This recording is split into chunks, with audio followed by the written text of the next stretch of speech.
Hi there. We're still going to talk about some guitars tonight, starting with one that Chicago Music Exchange listed. I want to share this for a few different reasons.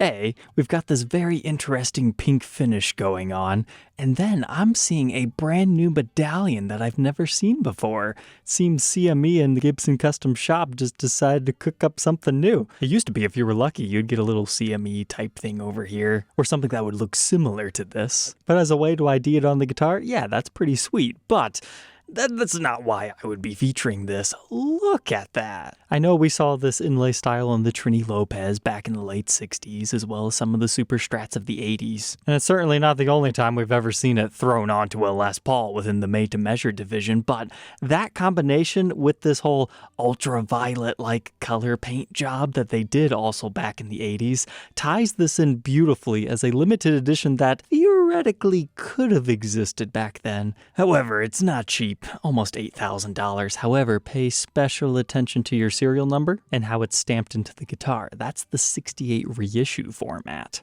And it also has what they're currently using, the waffle back tuners. So also peep having the ABR1 bridge construction. Whether or not that premium's worth it to you or not, I'll let you decide. But you can always add it to your watch list and see if they send you a private offer or something. But next, to tie into that kind of purplish pink, we've got a $3,600 Les Paul Deluxe. As someone gave it the old refinish-a-roo. I like it. You know, as far as a Les Paul Deluxe guy, I enjoy the custom colors. And while not factory original, it's unique. I could totally see this being a custom color back in the day. However, there's a few strange things about it. Primarily, well, what's going on here? Was there like some sort of a neck break? A crazy burning cat? Perhaps it's just not the highest quality refinish work in the world. But while we're there, did you notice we've got the goof hider rings? That's funny because technically you could have removed those during the refinish process, but they almost look added after the fact to me. But we'll have to see what the seller says about any of that when we read the description. But just looking at the photos, you can tell maybe not the best refinish quality. Even on the back, that's just a very open pore satin finish, which might feel fantastic to play, but always something to keep in mind when you're buying a refinned guitar. But as far as our headstock, I'm surprised we haven't reamed it out for modern style tuners. We still got the vintage push-in bushings. This has definitely had the clear coat redone for our logo. That's looking nice and fresh.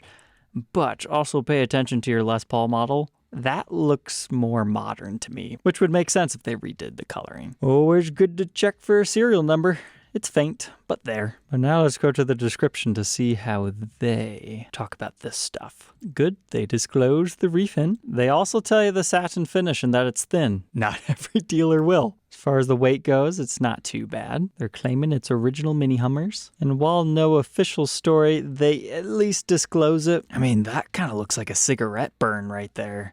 So do you think this got close to a flame at some point? Because, I mean, even looking at our fretboard closely there, that looks a bit darker than the rest. But if you've got questions, you can talk to Mike and Mike's Guitar Bar. I'm sure they can get you more photos, but they're asking 36 on that. Our next one's not within our usual categories, but this, I believe, was mislisted as a Gibson when it first came up. Yeah, right down here. Still is.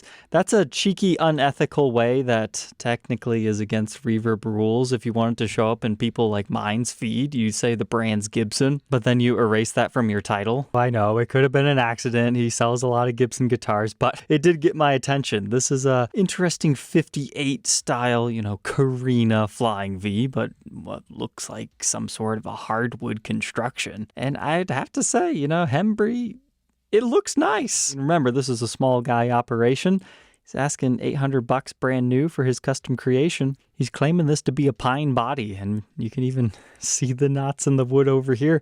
I wonder if as that dries out, if it's going to be like pine walls, if you'll all of a sudden have a hole in your guitar. But it looks like he's loaded it with some fairly decent pickups, if they are what they look like anyway. And I'm not saying this about this particular guy's brand, but you always want to be careful when you're buying a custom-made guitar on Reverb or eBay, anywhere really. Because there's a lot of unscrupulous dealers out there that will just order these from China, maybe apply a finish to them, and then say, oh yes, I handcrafted this guitar. And so far, what I am seeing here, that doesn't appear to be the case. This does look like his pride and joy, because sometimes it's just like certain parts. Like maybe, just maybe this neck could be in port. It's got the scarf joint, and it is a bolt-on neck construction, but that body certainly looks homemade in an endearing way. And even if you come up here, This isn't maybe completely flush, but at the same time, I wonder if that was a stylistic choice because it kind of comes at an archway. I'm real curious if that intonates properly because the spacing is a little bit different than I'm used to right there. Oh, and perfect. Yeah, I trust this guy. Not all of them tell you the origins of the other things that they didn't make. And he does go a little bit into more depth information about the pickups. It appears he likes to build some interesting stuff. Futura, chubby Les Paul, we need to take a look at that. This one's been marked down to $750, so it's basically a base 6 at this point. I don't blame him for not getting the dimensions 100% proper because, yeah, there's certain companies that'll come after you for stuff like that. I think it'd be really cool if Gibson made a base 6 out of a Les Paul. But if anything, this more so reminds me of an L6S because they were kind of flattened and squished down, slightly stretched Les Paul kind of shapes like this, but not with that scale length. I'd like to see one of these done in nicer colors. Like this gives me evil, scary vibes. Perfect for spooky season coming up. But if you could have like a blue and gold, make it nice, royal and majestic, that'd be nice. But speaking of homemade vibes, we've got this SG3. Our photos aren't the best to work off of, but I put it in tonight's episode because look at our pick guard over here.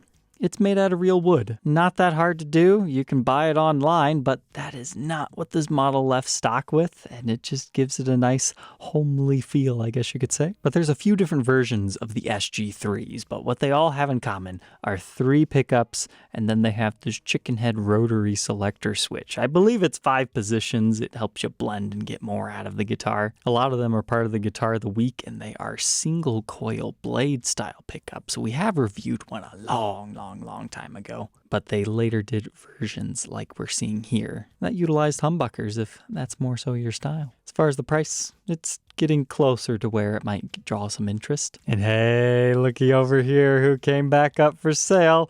Good ol' SG. I bought this thing on Reverb a couple of years ago because it was at the height of the Cosmic Stew craze of the demo shop and mod collection offerings. And I saw this and I thought, it's not quite as majestic as those, but it looked pretty darn close and, had a little bit more artistic flair to it as far as like the details in these planets. And if I remember correctly, the finish work, it wasn't the best, but it wasn't super awful. But you can always check out that review. But if I remember correctly, this was the guy who purchased it from me. He even reached out and asked if he could use my video on it, but I saved it in my watch list just to check in on it because I think somebody needs to pick this thing up, and maybe you're seeing it here and you're like, oh yeah, I really wanted that guitar and you didn't realize it was on Reverb. Yeah, it's there. It's still got the custom painted case too. That thing is a lot of fun. The only downside was the neck felt a little bit sharp. If you took a little bit of fine sandpaper, you could get rid of that though. But you can find that on YouTube as I found a cool guitar on Reverb, SG Space Cosmic. Next up, we've got a purple Les Paul Axis listed by Hubert Breeze. I saved this in my watch list quite some time ago because I really like that faded out purple denim look. You don't find that as often, especially on an Access custom.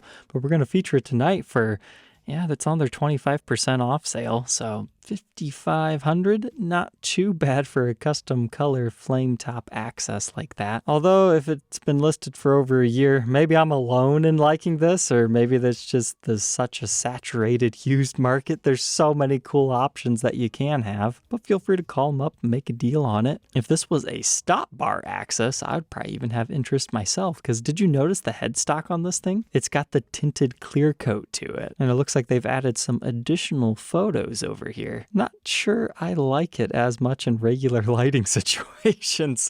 That's unfortunate. But I do like the back a lot. That really brightened that up. I could see that working on some other guitars. Here's another one that's been in my watch list for a while. It's a regular 60s Les Paul Standard in Tomato Soup Burst, which, if I remember correctly, is a Chicago Music Exchange exclusive. But the reason it's so cool is look at that wood grain. It reminds me of like some other more exotic woods rather than maple. And I know on the show we talk about it all the time. Oh, ringy wood grain in the demo shop, etc. But I haven't seen that exact wood grain pattern on a brand new guitar like hardly ever. It has this really cool hypnotic streak within it. Now that said, the seller is asking a super premium on something like that, but if it speaks to you and inspires you to play a certain way, go for it. In fact, now I see it. It looks like a tattoo stripe on someone's arm. And that's all I have to share with you guys tonight. I hope you enjoyed, and we'll catch you guys tomorrow on the next one. Take care.